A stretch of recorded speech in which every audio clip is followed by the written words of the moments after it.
Eh bien bonjour, je me vois un petit peu dans l'obligation avec ces élections d'intervenir, puisque bon, je suis rabbin, mais je suis aussi ancien journaliste, et j'ai été extrêmement choqué par ce qui s'est passé en France. Extrêmement choqué parce que le grand mot d'ordre de ces élections, c'est le mensonge. Le mensonge sur les uns, le mensonge sur les autres, et particulièrement le mensonge des étiquettes. On a beaucoup joué sur les notions d'extrême droite et d'extrême gauche, en appelant certains partis d'extrême droite, certains partis d'extrême gauche, et donc en les diabolisant. Il faut savoir que, du point de vue sociétal, les partis ont changé depuis les années 60. Ça veut dire que les partis politiques que nous avons aujourd'hui ont tous glissé légèrement vers le centre. À savoir que du fait de l'ère du temps, du fait de l'ouverture des esprits, d'une certaine modération des propos, eh bien, les extrêmes, petit à petit, ont légèrement basculé vers la position qui leur était immédiatement proche. Ça veut dire que quoi? Ça veut dire que l'extrême gauche, qui ne se vendait plus, du fait de son extrême, eh bien, a légèrement basculé vers son voisin, c'est-à-dire le Parti communiste. Le Parti communiste, on retrouve les mêmes motos chez les insoumis que chez les communistes. On ne parle plus de prolétariat, on parle de peuple. On ne parle plus de capital, on parle de grande fortune. On ne parle plus d'opprimés, on parle de minorité. La même politique internationale, c'est-à-dire par rapport aux États-Unis. Alors on ne dit plus anti-impérialiste, mais on dit anti-américain, c'est plus clair. Au Moyen-Orient également, même politique, on ne dit plus pro-arabe, on dit pro-palestinien. Vous voyez qu'on est dans les mêmes mouvements politiques. Finalement, on se retrouve ici avec un glissement vers le Parti communiste, et le Parti communiste, le vrai, lui, qui est devenu rabougri puisqu'il a été privé de sa moelle, privé donc de ses forces vives. De même à droite, on a vu également un glissement.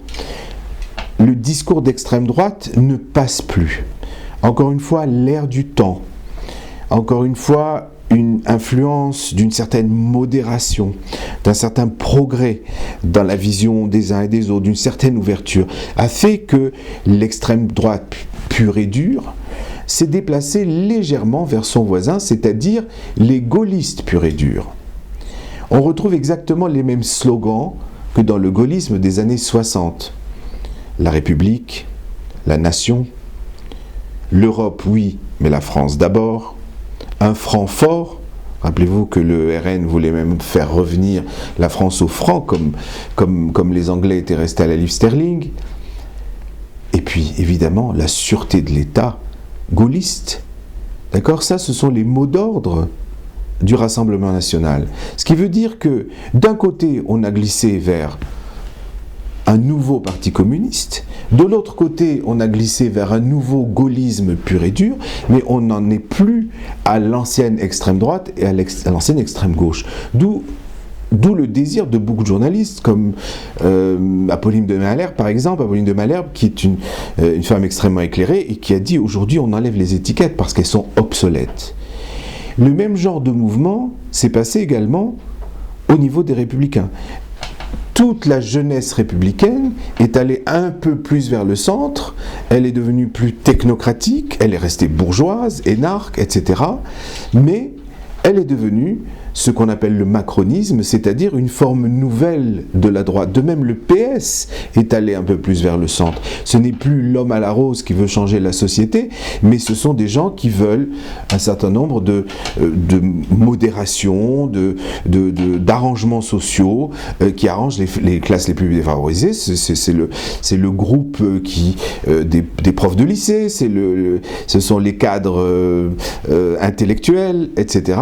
Alors, vous voyez qu'ici que les partis se sont rassemblés un peu plus vers le centre, que ce soit du fait de l'ère du temps, ou que ce soit du fait que les extrêmes ne se vendent plus et que finalement le public se trouve plus au centre.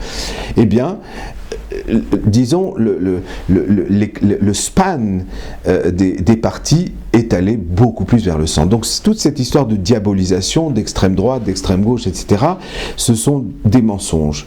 Ce sont des mensonges. Aujourd'hui, si vous regardez même les dirigeants, c'est amusant, si vous regardez finalement ce nouveau parti communiste avec les Insoumis, eh bien, Mélenchon, ça n'est qu'un nouveau Georges Marchais, le même genre de mimique, le même genre de colère, la colère du peuple.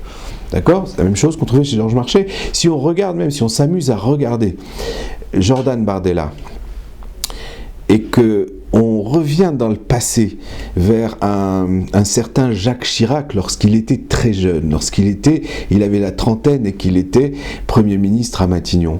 Même genre de mimique, même genre de tenue, même genre de parole. Donc vous voyez ici qu'on est dans une confrontation qui est extrêmement rétro.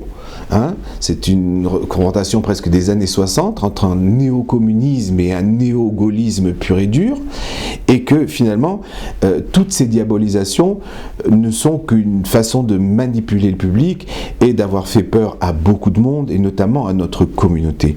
Donc les gens desquels il faut avoir peur, oui, il faut avoir peur des gens violents, qui ont de la violence verbale, qui ont de la violence dans leurs attitudes, parce que la violence verbale, elle peut mener à une vraie violence dans l'État, et faire ses choix d'une manière claire et nette.